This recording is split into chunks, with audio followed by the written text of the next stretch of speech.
غلط فہمی ہے کہ جب سے مولانا احمد رضا صاحب تشریف لائے ہیں دنیا میں جب سے عرس ہو رہا ہے، لیکن میں آپ کو یہ عرض کر دینا چاہتا ہوں ہمارے امام سیدی اعلیٰ حضرت امام احمد رضا خان محدث بریلی کو دنیا میں آئے ہوئے وہ دنیا میں تشریف لائے تھے 1272 ہجری میں، اور اس وقت چل رہا ہے 1446 ہجری۔ آپ مجھے بتائیں کہ اگر ان کے آنے سے عرس منایا جا رہا ہے تو ہم نے اس سال سرکار غریب نواز کا 813واں عرس منایا۔ غریب نواز کے عرس کو اتنے سال ہو رہے ہیں، آپ مجھے بتائیے۔ اور پھر کچھ اولیاء تو ایسے ہیں جن کا 850واں عرس بھی منایا جا چکا ہے۔ حضرت سیدی سرکار سید مسعود سالار غازی رحمت اللہ تعالی علیہ، ان کے عرس کو تو اور زیادہ وقت ہو رہا ہے۔ تو کہنے کا مطلب یہ ہے کہ عرس کی بنیاد ہندوستان میں کسی عالم نے کسی مجدد نے نہیں رکھی، بلکہ عرس جو ہے اہل ایمان ہمیشہ سے مناتے رہے ہیں۔ لیکن عرس کیا ہے؟ عرس کسے کہتے ہیں؟ عرس اس کو کہتے ہیں کہ جس دن ولی دنیا سے تشریف لے جاتا ہے اس دن سب لوگ اس کے قبر پر اس کے مزار پر جمع ہوتے ہیں۔ کیوں جمع ہوتے ہیں؟ اس لیے کہ وہ دن اس کے لیے، وہ لمحہ اس کے لیے بڑا قیمتی ہوتا ہے، بڑا اہم ہوتا ہے۔ کیا اہم ہوتا ہے؟ کیونکہ جب اللہ کا نیک بندہ اپنی قبر میں جاتا ہے تو قبر میں رسول اللہ کی اس کو زیارت نصیب ہوتی ہے، اس کو حضور کی ملاقات نصیب ہوتی ہے۔ اسی لیے عاشقوں نے یہ کہا کہ عاشق رسول جو واقعی رسول اللہ کا وفادار ہے اس کو مدینے جانے میں جتنی خوشی ہوتی ہے اس سے زیادہ خوشی اس کو مر جانے میں ہوتی ہے۔ اس لیے کہ مدینے جاؤ تو گنبد نظر آتا ہے اور مر جاؤ تو گنبد والا نظر آتا ہے۔ اللہ والوں کی شان ہے، اس کی ملاقات اللہ کے رسول سے ہوتی ہے، اس کی ملاقات اللہ تبارک و تعالیٰ کے جلووں سے وہ ملتا ہے، خدا کے قرب میں وہ پہنچتا ہے۔ تو وہ دن ولی کے لیے بڑا قیمتی ہوتا ہے۔ اس دن اللہ والوں کے آستانے پر جانا دعا برکات کا ذریعہ ہے، ثمرات اس کے بہت زیادہ ہیں، دعاؤں کی قبولیت کی بشارت دی گئی ہے۔ یہ عرس ہے، لیکن وہاں جا کر عرس میں کرنا کیا ہے؟ قرآن مقدس کی تلاوت کرنا، درود شریف کی کثرت کرنا، اللہ کی عبادت کرنا، ان کی بارگاہ میں پھول پیش کرنا، خوشبو پیش کرنا، یہ عرس سے متعلق ہے۔ لیکن اتنا ہی عرس تھا، اس سے زیادہ عرس کچھ بھی نہیں ہے۔ قرآن کی تلاوت ہو، درود خوانی ہو، نعت خوانی ہو، علماء کی تقاریر ہو۔ تو عرس کا ایک اہم مقصد یہ تھا کہ مسلمانوں کو یہ بتایا جائے کہ آخرت پر تمہارا یقین پختہ ہو، کہ انسان جو دنیا کے انسان ہے جو مر جاتے ہیں تو مرنے کے بعد ان کی ہڈیاں پگھل جاتی ہے، وہ ختم ہو جاتے ہیں، وہ برباد ہو جاتے ہیں، وہ تباہ ہو جاتے ہیں۔ لیکن وہ بندہ جو اللہ کے لیے زندگی گزارتا ہے اس کی ہڈیاں نہیں پگھلتی، وہ برباد نہیں ہوتا، وہ تباہ نہیں ہوتا، بلکہ اس کی شان یہ ہوتی ہے کہ اس کا کفن بھی میلا نہیں ہوتا، زمین میلی نہیں ہوتی، سمن میلا نہیں ہوتا، محمد کے غلاموں کا کفن میلا نہیں ہوتا۔ تمہارا آخرت پر یقین پختہ ہو، اور آخرت پر یقین ان قبروں پر آنے سے پختہ ہوتا ہے، مزارات پر آنے سے پختہ ہوتا ہے۔ مگر ہاں افسوس، میری قوم نے مزارات پر آ کر کے، عرسوں میں آ کر کے یہ آخرت کی تیاری کا درس کیا لیتے، یہ آخرت کی تیاری کا سبق کیا حاصل کرتے۔ اب تو معاذ اللہ لوگوں نے مزارات اولیاء کو ناچ گانوں کا مرکز بنایا ہے۔ اللہ اکبر، وہ کون سا طوفان بدتمیزی ہے جو اللہ والوں کے آستانے پر نہیں کیا جاتا۔ ہم لوگوں نے پھر اس کو معاذ اللہ خرافات اور ناچ گانوں اور گندگی کا جو ہے ایک آماجگاہ بنا دیا۔ دیکھیے، گناہ کوئی کرے، برائی کوئی کرے، میں کھل کے بات کرتا ہوں، اگر آپ برا نہیں مانے تو اگر برائی نبی کا بیٹا بھی کرے تو اللہ تعالیٰ اس کو بھی اس کی سزا دیتا ہے۔ یہ بات یاد رکھیے گا، کیونکہ ہم قرآن اور حدیث کے ماننے والے، اس لیے ہم لوگ بات کھل کے کرتے ہیں۔ اگر اب آپ غور کیجئے، آپ کتنے ہی بڑے سیٹ ہیں، گاؤں کے چودھری ہیں، آپ نسب میں کتنے ہی اعلیٰ ہیں، علم میں کتنے ہی اعلیٰ ہیں، اگر آپ خرافات اور بدعات کریں گے، یعنی بدعت کا مطلب وہ کہ جس چیز کو رسول اللہ مٹانے کے لیے آئے تھے آپ اس چیز کو زندہ کریں گے تو گویا آپ کلمہ پڑھنے کے بعد اللہ کے رسول کے مقابلے میں کھڑے ہو رہے ہیں۔ ان علماء سے پوچھئے، بدعت کی تعریف بہت کی گئی، لیکن اگر ساری بدعت کی تعریفات کو اکٹھا کیا جائے تو ایک جملے میں بدعت کی تعریف یہ ہے کہ جس چیز کو رسول اللہ مٹانے کے لیے آئے تھے اس چیز کو اگر آپ پرموٹ کر رہے ہیں تو اس کو بدعت کہتے ہیں۔ میں نے آپ سے ذکر کیا تھا جن دو شخصیات کا، اس میں سے ایک شخصیت ہمارے مختوم زادے حضرت علامہ سید انس میاں صاحب کی بلا قادری رزاقی واسطی بالگرامی وہ تشریف لائے ہیں۔ بدعت کیا ہے، اس کی تعریف یہ ہے، اس کی ڈیفینیشن پریچے اس کا یہ ہے کہ حضور علیہ الصلوۃ والتسلیم کی سنت کے مقابلے میں کسی چیز کو کھڑا کرنا، پرموٹ کرنا، اس کو کہتے ہیں بدعت۔ اور اللہ کے رسول علیہ السلام نے فرمایا بدعتیوں پر اللہ لعنت کرتا ہے، بدعتیوں کی اللہ نہ عبادتیں قبول کرتا ہے نہ دعائیں قبول کرتا ہے۔ اب غور سے سننا، یہ عرس میں خرافات کیسے آئے، اور پھر میں پہلی کا میں زیادہ نہیں کہوں گا، بات کو میں مختصر ہی کروں گا۔ عرس میں اور ہماری مسلمانوں کی محفل میں شادیوں میں خرافات کیسے آئے؟ تو یہ جو بدعت ہے اس کے بارے میں بزرگوں نے فرمایا کہ بدعتی جب قبر میں جاتا ہے تو اللہ اس کو سور کی شکل میں تبدیل فرما دیتا ہے۔ اسی لیے فرمایا کہ بدعتی کو دیکھو تو سلام بھی مت کرو، کیونکہ بدعتی اللہ کے رسول کے مقابلے میں کوئی چیز کھڑی کر رہا ہے، جو چیز حضور پرموٹ کرنے آئے تھے اس کو مٹا رہا ہے، اور حضور علیہ السلام کی سنت کو مٹا کر وہ کسی نئی چیز کو کھڑی کر رہا ہے دین میں، اس کو بدعت کہتے ہیں۔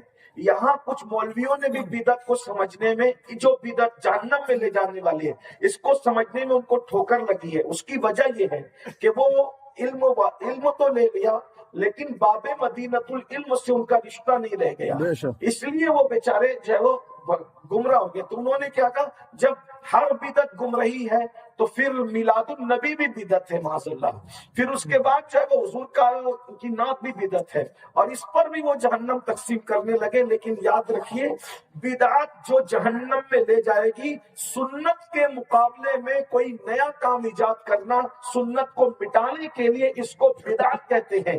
اب میں آپ سے پوچھنا چاہتا ہوں، بدعتی کو سلام کرنے سے حضور نے منع فرمایا، بلکہ بدعتی کی اللہ اکبر نماز جنازہ پڑھنے سے منع فرمایا، بدعتی کے لیے کہا کہ وہ قبر میں سور بنے گا، بدعتی کے لیے ارشاد فرمایا کہ وہ جہنم میں جائے گا، وہ گمراہ ہے۔ اللہ اکبر۔ اب آپ غور فرمائیں، اللہ اس پہ لعنت کرتا ہے، فرشتوں کی اس پہ لعنت ہے، کس پر؟ بدعتی پر۔ اب ہمارے یہاں صدیوں سے عرس منایا جا رہا تھا، اس میں قرآن پڑھا جا رہا تھا، اس میں نعت پڑھی جا رہی تھی، اس میں درود پڑھا جا رہا تھا، اس میں جو ہے وہ نیک کام کیے جا رہے تھے۔ تو اسلام دشمن طاقتوں نے سوچا کہ اگر اسی ڈگر پر مسلمان قائم رہے تو ترقی کریں گے، تو انہوں نے باطل مذہبوں کی رسومات کو ہمارے عرس کے اندر گھسانے کی کوشش کی، اور کچھ ان پڑھ لوگ جو ہیں اس کا شکار ہو کر کے رہ گئے۔ پھر کیا ہوا، اب قرآن پڑھنے کا نام عرس تھا، تو جب یہ ناچ گانے کی محفلیں منعقد ہونے لگی تو لوگ عرس میں بھی اب قرآن کو ہاتھ نہیں لگاتے۔ غور کیجئے گا، توجہ کیجئے گا، یعنی قرآن کو مٹانے کے لیے، قرآن کی تلاوت کو روکنے کے لیے کوئی اور چیز ایجاد کی گئی، اور ہم لاشعوری طور پر اس کا شکار ہوتے چلے گئے۔ اسی طریقے سے درود شریف کے ختم کو ختم کرنے کے لیے جو ہے وہ اس طرح کے خرافات آتے چلے گئے۔ یاد رکھیے، جو خانقاہی سمر ہے ہم اس کے کبھی مخالف نہیں ہیں، ہم نے کبھی اس کی مخالفت نہیں کی ہے، اس لیے کہ ہم لوگ تو قدیم چشتی لوگ ہیں، اور ہندوستان میں پیدا ہونے والا کسی سلسلے سے وابستہ ہو وہ پہلے چشتی ہے، بعد میں سب کچھ ہے، اور ہم چشتیوں کی سما کو نہ کبھی مخالفت کی نظر سے دیکھتے ہیں، نہ معاذ اللہ کبھی اس پر کوئی حکم لگاتے ہیں، بلکہ میں بلگرام شریف کا ذکر کر رہا تھا، اگر سما کو ہم مخالفت کی نظر سے دیکھیں تو پھر سب سنابل شریف کو ہمیں جو ہے وہ طاق میں رکھ دینا پڑے گا، جبکہ ہمارے امام نے لکھا کہ یہ کتاب مقبول بارگاہ رسالت ہے، اور اس میں جگہ جگہ سما کا تذکرہ کیا گیا ہے، سما کی تائید کی گئی ہے۔ کون سی سما؟ غریب نواز والی سما، محبوب الہی والی سما، قطب الدین بختیار کاکی والی سما، ہمارا قطب الدین، ہمارا مرشد اللہ اکبر سما میں دنیا سے تشریف لے گئے۔ یہ شعر پڑھا جا رہا تھا، کچھ تگانے خنجر تسلیم را، ہر سماز غیب جانے دیگر، ہمارے مرشد مخدوم اشرف جہانگیر سمنانی سما میں دنیا سے تشریف لے کر کے گئے. اللہ اکبر. آپ کیا سمجھتے ہیں ہم سما خانقاہ سما کے مخالف کبھی نہیں ہے جو شرعی حدودوں کے اندر اور اس کے شرائط کے ساتھ ہو. اللہ اکبر. لیکن یہ جو غیروں کے مشابہت کرتے ہوئے ناچ گانے کی محفلیں ہیں, اس میں ولی بھی بد دعا دیتا ہے, عرس والا ولی بھی بد دعا دیتا ہوگا کہ کرتے کیا ہو. اس لیے کہ عرس کا اصل مقصد ہے بدعات کا خاتمہ, خرافات کا خاتمہ, آخرت کو یاد کرنا, آخرت کی فکر کرنا. ہمیں یقین ہو ہم مسلمان ہیں, آخرت کتنی عظیم چیز ہے. مومن کی قبر جنت کے باغوں میں سے باغ ہے. اللہ اکبر. یہ 2 گز زمین کا ٹکڑا نہیں ہے صرف, یہ نظروں کا دھوکہ ہے. اس کے اندر تو کائنات آباد ہے, بلکہ رسول اللہ کا فرمان ہے مومن کی قبر کتنی بڑی ہے. غور کیجئے, نبی رحمت کا فرمان ہے, اللہ کے رسول کا فرمان ہے. خدا کی قسم اگر مومن کی موت چل جائے تو انسان کا دل مرنے کو چاہے. اگرچہ ہم مرنے کی دعا نہیں کرتے, ہم انتظار کرتے جب بلاوا آئے گا, جب جائیں گے, اس لیے کہ یہ دنیا کیا ہے اور قبر کیا ہے. لیکن مومن کی قبر منافق کی نہیں, کافر کی نہیں, اللہ کے باغی کی نہیں, اللہ رسول کے وفاداروں کی قبر کیا ہے. آقا ارشاد فرماتے ہیں وہ جنت کے باغوں میں سے باغ ہے. کتنی بڑی ہے قبر, کتنی بڑی, کتنی بڑی. آقا فرماتے ہیں تمہاری دنیا کے سامنے ماں کا پیڑ کتنا چھوٹا ہے, مومن کی قبر کے سامنے دنیا اتنی چھوٹی ہے. غور کیجئے, جب دنیا اتنی چھوٹی ہے یعنی دنیا ماں کے پیٹ کی طرح اور قبر دنیا کی طرح, تو ذرا غور کیجئے اتنی بڑی دنیا جب قبر کی وسعت کے سامنے ماں کے چھوٹے سے پیٹ کی طرح نظر آئے تو قبر کتنی وسیع ہوگی. مومن کی قبر, اس میں نہریں بھی جاری ہے, اس میں باغات بھی ہے, اس میں جو ہے وہ ایک دوسرے سے ملاقات بھی ہے. قبر میں جس سے چاہو ملاقات کرو. امام سیوطی تو یہاں تک حدیث لکھتے ہیں یہ قبروں میں تو ایسے ملاقات کا سلسلہ جاری رہتا ہے کہ اللہ اکبر, رشتے دار ایک دوسرے سے آ کر یہاں تک بات کرتے ہیں, ارے وہ فلاں کے بیٹی کا رشتہ ہوا کہ نہیں ہوئی, وہ فلاں کے بیٹے کی شادی ہوئی کہ نہیں ہوئی. یہ قبر ہے, قبر. اللہ اکبر. اندازہ فرمائے تو مومن کی قبر بڑی عظیم ہے. پھر اس میں رسول اللہ کا دیدار ہے, اپنے مرشدوں کا دیدار ہے. ذرا غور کیجئے تو وہ قبر ہے, لیکن کس کی, مومن کی, مومن کامل کی. تو یہ ساری چیزیں یاد دلانے کے لیے یقین, اور آج کل مسلمانوں کو یقین نہیں ہے الا ماشاءاللہ آخرت پر. آخرت کی باتیں تو کرتے ہیں مگر آخرت پر یقین نہیں ہے. جس قوم نے زبان سے آخرت کا اقرار کیا اور آخرت پر یقین نہیں کیا وہ قوم کبھی سدھر نہیں سکتی, وہ معاشرہ کبھی سدھر نہیں سکتا.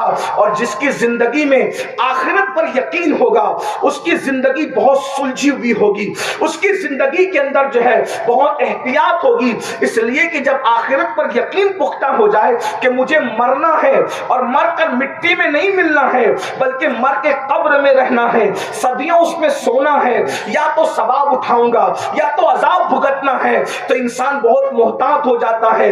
مکے کے لوگوں کو اللہ کے رسول علیہ السلام نے 23 سال تک یہی تو سمجھایا, 2 باتیں سمجھائی. مکی صورتوں میں 2 چیزیں ہیں بنیادی طور پر, ایک اللہ پر یقین, ایک آخرت پر یقین. اللہ اکبر. لیکن آج ہم دیکھ رہے ہیں مسلمانوں کی اکثریت نہ اللہ پر ویسا یقین ہے نہ آخرت پر ویسا یقین ہے. آج یہ اسی لیے ہم بگڑے ہوئے ہیں, ہمارا معاشرہ بگڑا ہوا ہے. اگر کوئی دودھ میں پانی ملا رہا ہے 2 چیزیں ہیں, اللہ پر ویسا یقین نہیں, آخرت پر ویسا یقین نہیں. اگر کوئی زنا کے اڈے پہ جا رہا ہے اللہ پر ویسا یقین نہیں, آخرت پر ویسا یقین نہیں. اگر کوئی شراب کے اڈے پہ جا رہا ہے اللہ پر ویسا یقین نہیں, آخرت پر ویسا یقین نہیں. آپ کہیں گے وہ کیوں؟ میں نے کہا اللہ کے بندو, اگر اللہ پہ یقین ہوتا تو مجھے بتاؤ. پولیس دیکھ رہا ہے تو ہیلمٹ کے بغیر گاڑی نہیں چلاتے, اللہ دیکھ رہا ہے. زنا کیسے کرتے ہو اللہ دیکھ رہا ہے, شراب کیسے پیتے ہو اللہ دیکھ رہا ہے, جوئے کے اڈے پہ کیسے جاتے ہو اللہ دیکھ رہا ہے, تاش کے پتے کیسے کھیلتے ہو اللہ دیکھ رہا ہے, جھوٹ کیسے بولتے ہو. پولیس دیکھ رہا ہے تو ہیلمٹ کے بغیر گاڑی نہیں چل رہی ہے, پولیس دیکھ رہا ہے تو موبائل پر کار چلاتے ہوئے بات نہیں ہو رہی ہے, اور اللہ دیکھ رہا ہے اور سارے جرائم کر رہے ہو. پتہ کیا چلا؟ جو یقین ہونا چاہیے اللہ پر وہ یقین دلوں سے اٹھتا جا رہا ہے.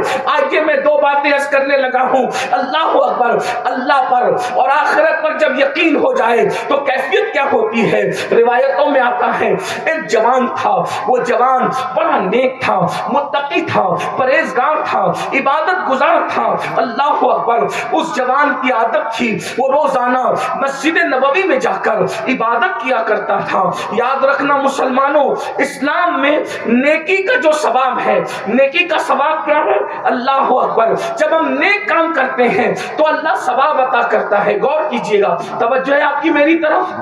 سب کی توجہ ہے؟ اگر سردی نہیں لگے تو ہاتھ کا اشارہ کر کے بتا دے سب کی توجہ ہے؟ ماشاءاللہ۔ اب توجہ اس طرف رکھیں، آنے جانے والے پر غور نہیں کریں، آپ لوگ توجہ فرمائیں۔ ایک جوان مسجد نبی میں عبادت کے لیے آتا جاتا تھا، بڑا خوبصورت تھا، بڑا حسین تھا، بڑا جمیل تھا۔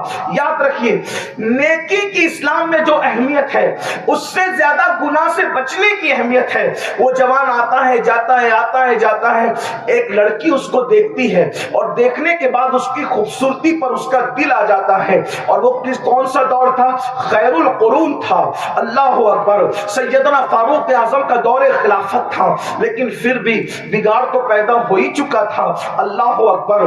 کب بگاڑ پیدا ہوا؟ اللہ اللہ، غور فرمائے، دور تابعین شروع ہوا ہے اور لوگوں کے اندر جو ہے پھر بگاڑ کی صورت بھی شروع ہو چکی تھی، اللہ اکبر۔ اس جوان کو دیکھا، اس کے حسن کو دیکھا، اس کی خوبصورتی کو دیکھا اور دیکھنے کے بعد اس پر شیدائی ہو گئی۔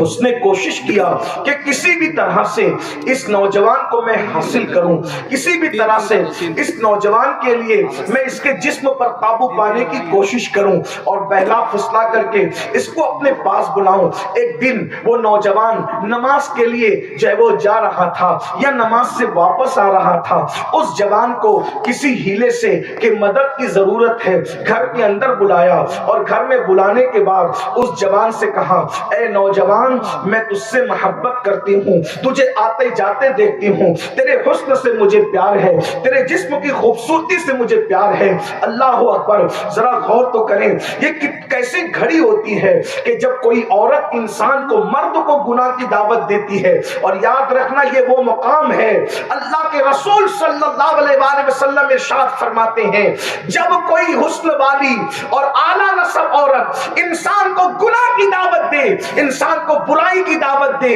اور وہ اس پر قابو بھی رکھتا ہو، پھر یہ سوچ کر کے اللہ دیکھ رہا ہے، خدا کے خوف کی وجہ سے انسان اس کو چھوڑ دے، وہ گناہ نہ کرے، ایسے انسان کو اللہ قیامت کے دن عرش کا سایہ عطا فرمائے گا، عرش کے سائے میں جگہ عطا فرمائے گا۔ اور اللہ اکبر، ایک حدیث پاک یہ بھی میرے آقا کی ہے، اللہ کے رسول علیہ الصلوۃ والتسلیم فرماتے ہیں، اگر کوئی خوبصورت لڑکی کا حسن تمہارے سامنے ہو اور تم اس کو دیکھنے سے نظریں پھیر لو، اللہ اسی وقت بے حساب تمہیں جنت نعیم کا مستحق قرار دیتا ہے، بے حساب، صرف اس گناہ سے بچنے کا صلہ دیکھو، بے حساب جنت نعیم کا مستحق قرار دیتا ہے، اللہ اکبر۔ تو اس لڑکی نے گناہ کی دعوت دی اور دعوت دینے کے بعد اس جوان سے کہا، مجھے اپنے جسم سے لذت اٹھانے دو۔ وہ نوجوان نے جیسی گناہ کا سنا، سننے کے بعد لرز گیا، کیونکہ آخرت پر اور اللہ پر جب یقین ہو کہ اللہ دیکھ رہا۔ ابا دیکھ رہے ہو تو لوگ سگریٹ نہیں پیتے، پیر صاحب دیکھ رہے ہو تو لوگ گٹکا نہیں کھاتے، اللہ دیکھ رہا ہے، سب کچھ کرتے۔ قرآن کہہ رہا ہے وما قدر اللہ حق قدری، تم لوگوں نے اپنے اللہ کی وہ قدر کی نہیں جیسے قدر کرنے کا حق ہے۔ مسلمانوں کو پھر مسلمان بننے کی ضرورت ہے، یہ شہادت گہے الفت میں قدم رکھنا ہے۔ لوگ آسان سمجھتے ہیں مسلمان ہونا اور بہت آسان ہے کافر کا مسلمان ہونا، بہت مشکل ہے مسلمان کا مسلمان ہونا۔ اقبال نے کہا تھا، چمی گویم مسلمانم بلرزم، جب میں کہتا ہوں کہ میں مسلمان ہوں تو میں لرزنے لگتا ہوں، کیوں؟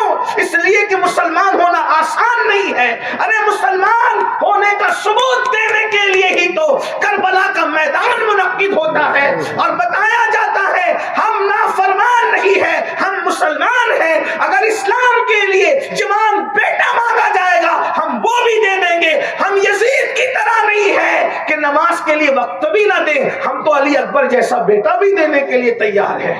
سبحان اللہ۔ آپ بتائیں تو ہم کدھر ہیں، کس کے ساتھ ہیں، کہاں ہیں؟ اللہ کے بندو، جب اس جوان کو گناہ کی دعوت دی گئی تو اس جوان اس پہ لرزہ طاری ہو، اور وہ یہ سوچ کر کہ اللہ دیکھ رہا ہے یہ گناہ کروں گا کیسے، وہ زمین پہ گر پڑا، زمین پہ گر گیا۔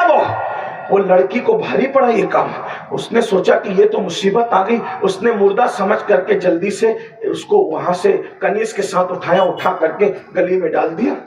اس پر اللہ کا خوف اتنا طاری تھا کہ اللہ دیکھ، میں سوچتا ہوں کہ اگر یہ جذبہ ہمارے دل میں بیٹھ جائے نا کہ اللہ دیکھ رہا ہے، علماء سے پوچھو اگر یہ عقیدہ ہو کہ اللہ نہیں دیکھ رہا ہے آپ مسلمان نہیں ہیں، اور علماء سے یہ بھی پوچھو اللہ دیکھ رہا ہے پھر بھی گناہ کر رہے ہو تو اب اپنے بارے میں خود سوچو کہ اللہ دیکھ رہا ہے ہم کیا کر رہے ہیں۔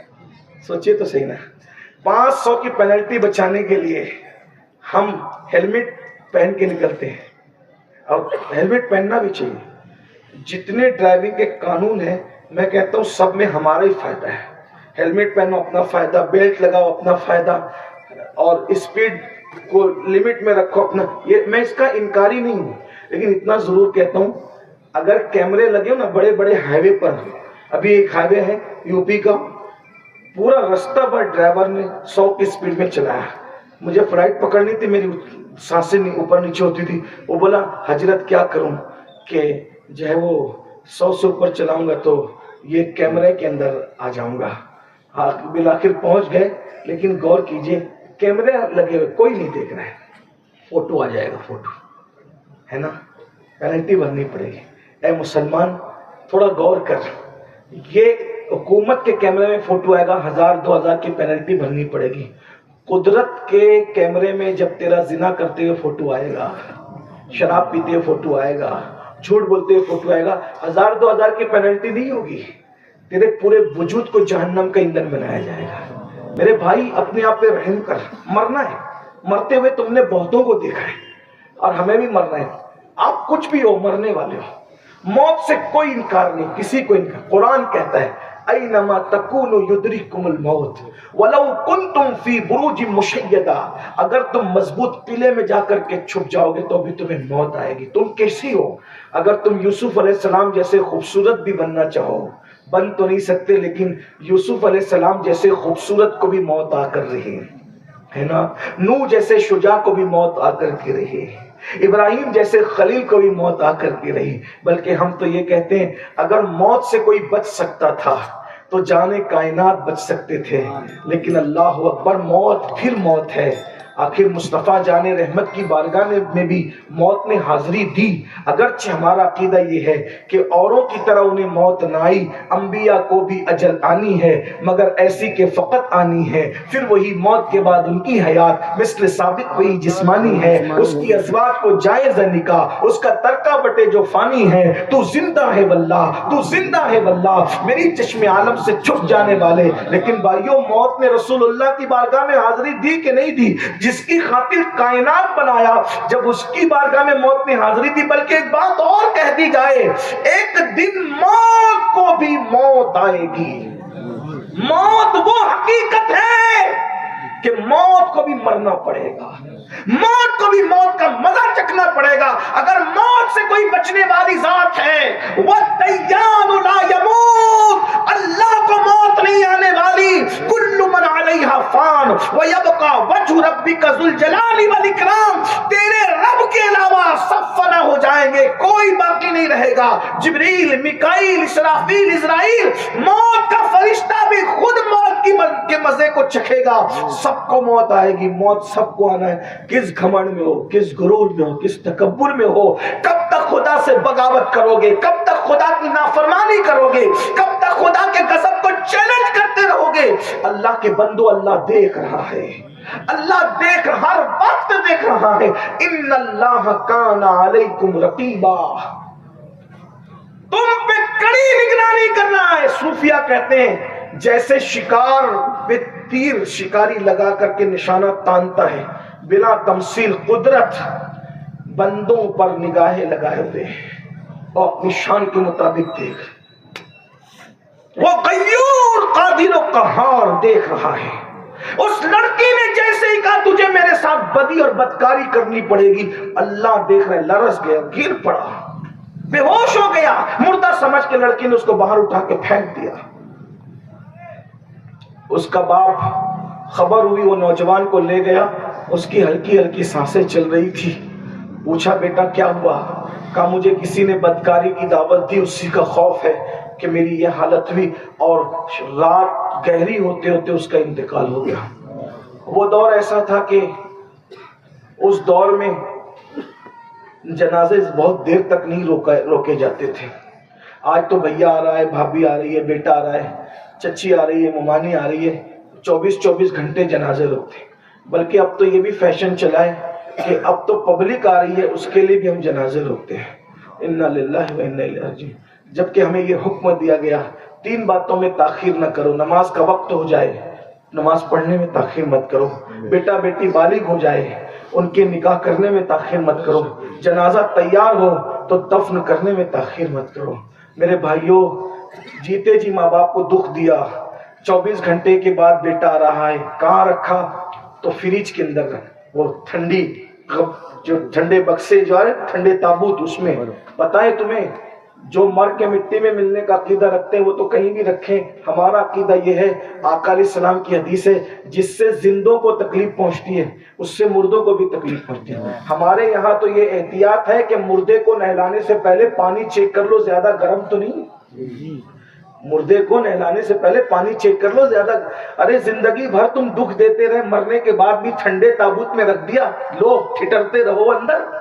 مردے واسطے دیتا ہے، مجھے جلدی اپنی قیام گاہ، آخری قیام گاہ تک پہنچا دو، نیک ہوں تو جنت کے مزے لوٹنے جانے دو، اور اگر بد ہوں تو کم سے کم میرے عیب تو نہ کھلے، میرے جسم کی بدبو تو لوگ نہ سنگے، میرے چہرے کو مسخ ہوتا ہوا تو لوگ نہ دیکھیں، میرے جسم کو پگھلتا ہوا تو لوگ نہ دیکھیں۔ ارے مجرم کو نہ شرماؤ، احباب کفن ڈھک دو، منہ دیکھ کے کیا ہوگا پردے میں بھلائی۔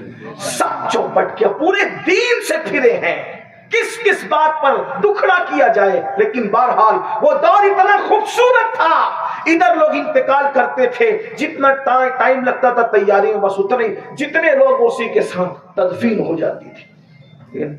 بیٹا آگے کرے گا کیا؟ جس کو کلمہ پڑھنا نہیں آتا اس نے کون سا تیر مار لینا ہے؟ بہو آگے کرے گی کیا جسے وضو کرنا نہیں آتا اس نے؟ اور اگر کچھ آ بھی گیا تو کوئی کر کیا لے گا؟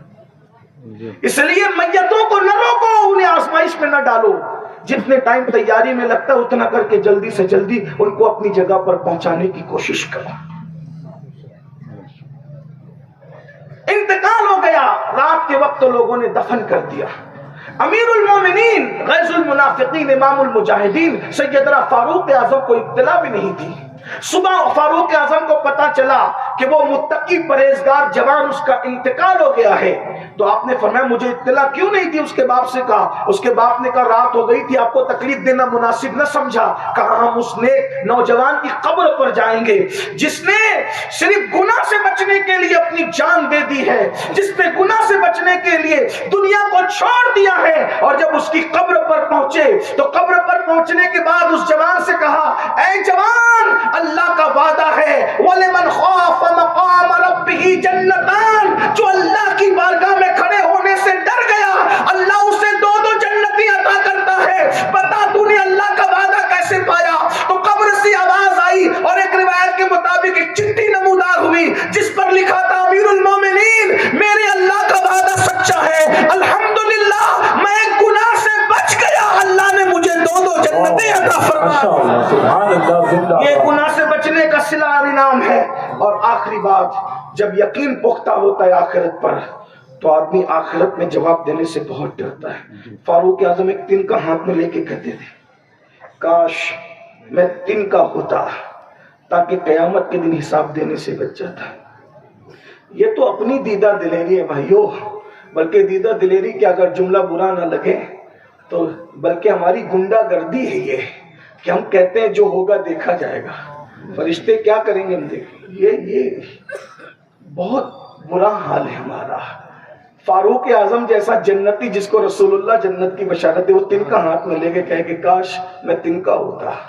سیدہ عائشہ صدیقہ کہتی کاش کہ میں پیدا ہی نہ ہوتی، اور پیدا ہوئی تو بچپنے میں مر جاتی، بھولی بسری ہو جاتی، مجھے قیامت میں حساب نہ دینا پڑے۔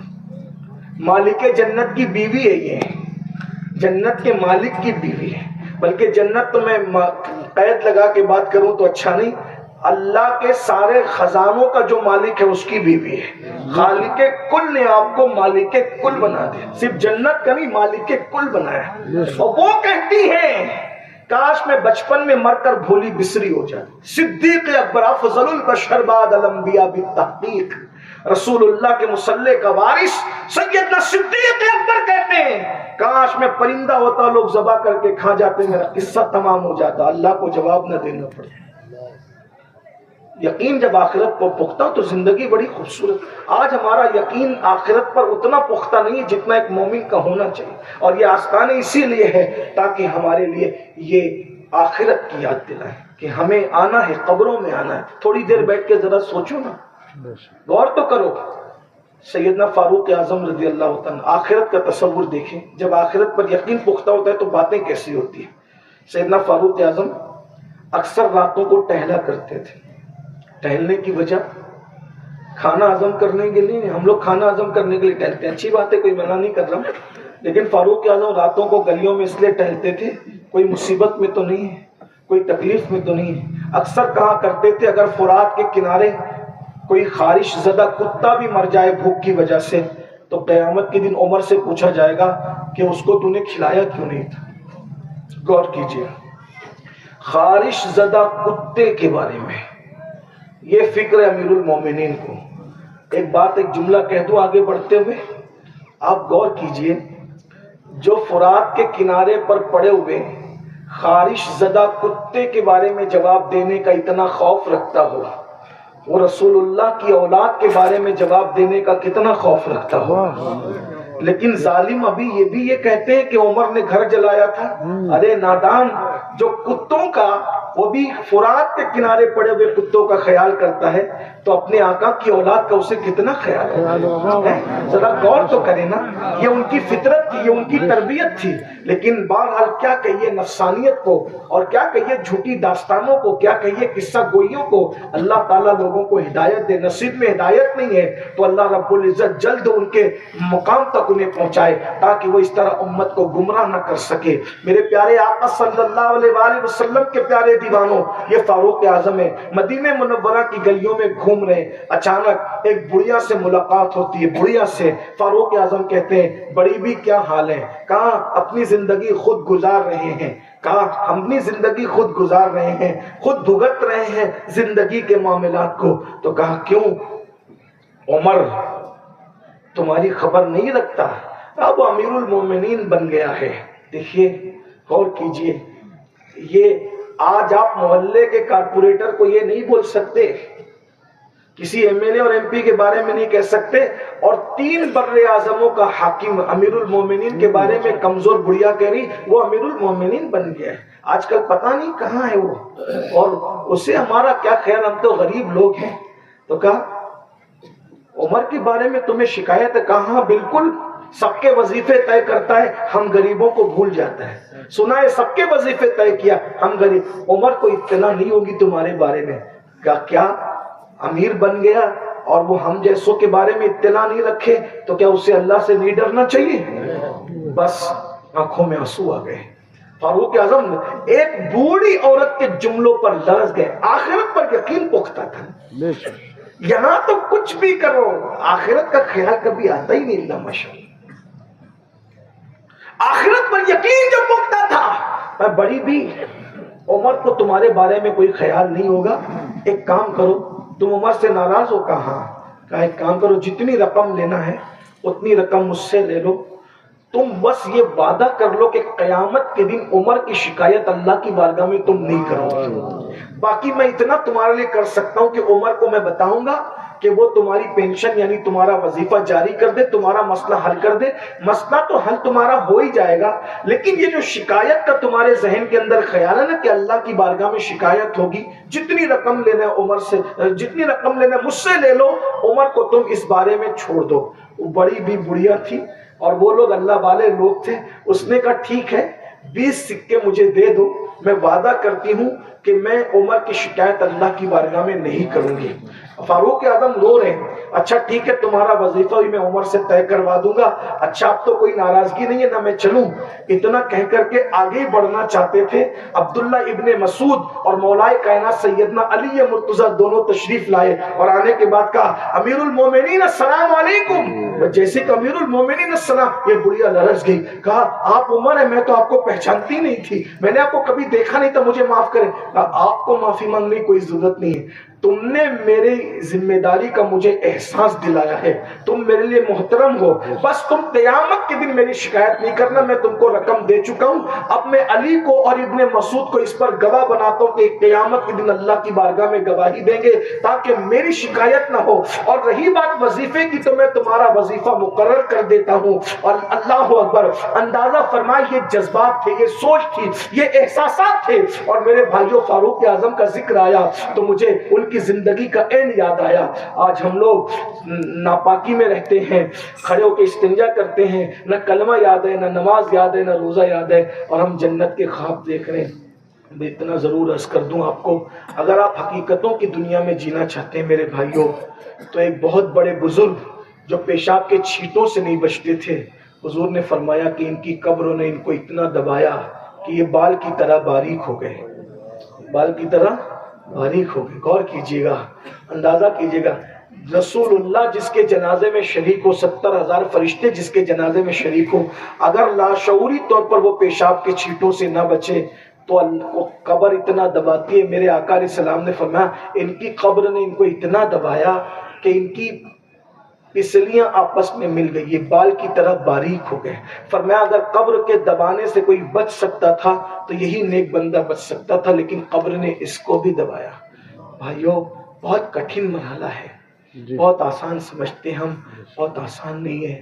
ہمیں تو کچھ بھی نہیں آتا، بس اللہ رحم کرے تو رحم کرے، اور اگر وہ خفیہ تدبیر فرمائے کوئی نہیں بچ سکتا، کوئی نہیں بچ سکتا، مرنا ہے، اللہ کو منہ دکھانا ہے۔ یہ فاروق اعظم ہے، 3 بر اعظموں کا حاکم ہے، جس نے بکری اور شیر کو گویا کے گھاٹ میں پانی پلانے والا انصاف قائم کیا، جس کی حکومت میں کسی کافر پر بھی ظلم نہ ہو سکا، اللہ اکبر، جس کی حکومت میں کسی بچے پہ بھی ظلم نہ ہو سکا، جس کے انصاف کا عالم یہ تھا کہ اگر وہ سواری پر سوار ہوتا تو جتنی دیر تک کہ خود سواری پہ بیٹھتا وہ مسلمانوں کا امیر، اتنی دیر تک اپنے غلام کو بھی سواری پہ بٹھاتا۔ ذرا غور تو کرے کہاں سے لاؤ گے یہ مثال، لیکن جب زندگی کا اینڈ ہے زندگی کا آخری، فاروق اعظم کا کیا اینڈ ہے ذرا سنیے اور لرز جائیے، احساس کیجئے۔ آج دولت کے نشے میں، حسن کے نشے میں، جوانی کے نشے میں، نسب اعلیٰ ہونے کے نشے میں ہم اللہ کو بھول رہے ہیں، خدا کے غضب کو چیلنج کر رہے ہیں۔ سنیے، جب فاروق اعظم پر خنجر چلا اور ابو لولو فیروز نے حملہ کیا، حالت نماز میں فاروق اعظم زخمی تھے، زخموں سے چور تھے، اور اپنے بیٹے عبداللہ ابن عمر سے کہتے ہیں اے میرے بیٹے، تم لوگوں نے پوری زندگی میری فرما برداری کی، میں نے تمہیں جو کہا تم نے اس پہ عمل کیا۔ میرے بچوں، آج عمر کی خواہش یہ ہے کہ عمر کو چارپائی سے اٹھا کر زمین پہ ڈال دو۔ غور کیجئے، یہ اینڈ ہے فاروق اعظم کی زندگی کا۔ کون عمر؟ بیل گرام کا ذکر ہو رہا تھا نا، اسی بیل گرام کی کتاب سب سنابل میں موجود ہے۔ کیا میرے آقا علیہ الصلوۃ والتسلیم موجود ہیں، اور وہاں حضرت جبریل علیہ السلام ہے، تو جبریل علیہ السلام فاروق اعظم کو آتا دیکھ کر کہتے ہیں یا رسول اللہ آپ کے صحابی عمر آ رہے ہیں۔ تو آقا نے فرمایا کیا آسمان والے میرے عمر کو پہچانتے؟ آقا سے عرض کی آقا زمین والوں سے زیادہ آسمان والے آپ کے عمر کو پہچانتے ہیں۔ تو فرمایا ذرا میرے عمر کی شان بیان کرو جبریل۔ تو جبریل علیہ السلام کہتے ہیں یا رسول اللہ اگر میں نوح علیہ السلام کی عمر کے برابر 1000 سال کی عمر لے کر آؤں اور عمر کی فضیلت بیان کروں تو عمر کے 1000 سال ختم ہو جائیں گے، لیکن عمر کی فضیلت کبھی ختم نہیں ہو سکتی۔ ارے سید الملائکہ جب عمر کی فضیلت کے بارے میں کہیں کہ 1000 سال تک جبریل بیان کرے تو فضیلت عمر ختم نہیں ہو سکتی، تو ہماری زبان حضرت عمر کے فضائل کیا بیان کر سکتی ہے؟ جس کی فضیلت حضور یوں فرمائے میرے بعد اگر کوئی نبی ہوتا وہ خطاب کا بیٹا عمر ہوتا، لا نبی بعدی، مگر میرے بعد کوئی نبی نہیں ہے۔ فرمایا عمر کو دیکھ کر اندر شیطان اپنا رستہ بدل دیتا ہے۔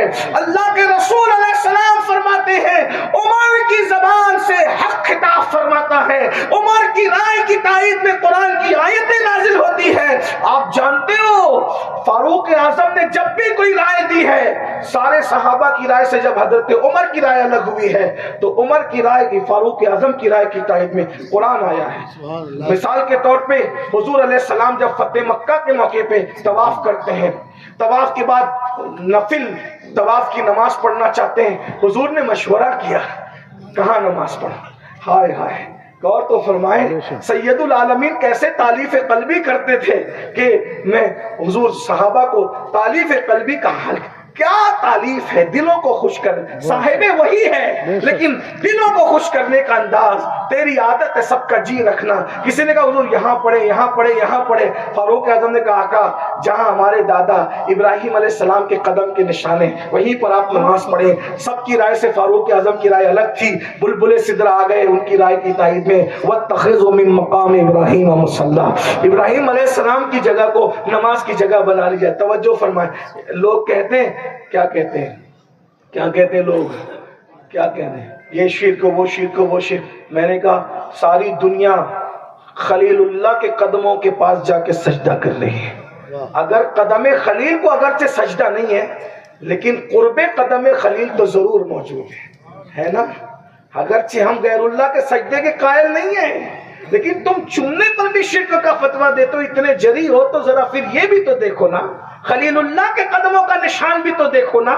اللہ اکبر، اور حضور وہاں سجدہ کر رہے ہیں اور حضور کیا بتا رہے ہیں، اگر اللہ کو پانا ہے تو اللہ والوں کے قدموں سے قریب ہو جاؤ، ان کو سجدہ نہ کرو، ان کو سجدہ کر بھی نہیں سکتے، ان کے قدموں سے قریب ہو جاؤ گے اللہ رب العزت کا قرب حاصل کر لو گے، اس کے دوستوں کے قریب جاؤ گے تو اس کا قرب حاصل کر لو گے۔ کیا ہوا، فاروق اعظم رضی اللہ عنہ، ان کی شان یہ، ان کے فضائل کتنے پڑے جائیں۔ فاروق اعظم رضی اللہ تبارک و تعالی آخری وقت ہے، فرماتے ہیں مجھے چارپائی سے نیچے اتار دو، زمین پہ ڈال دو۔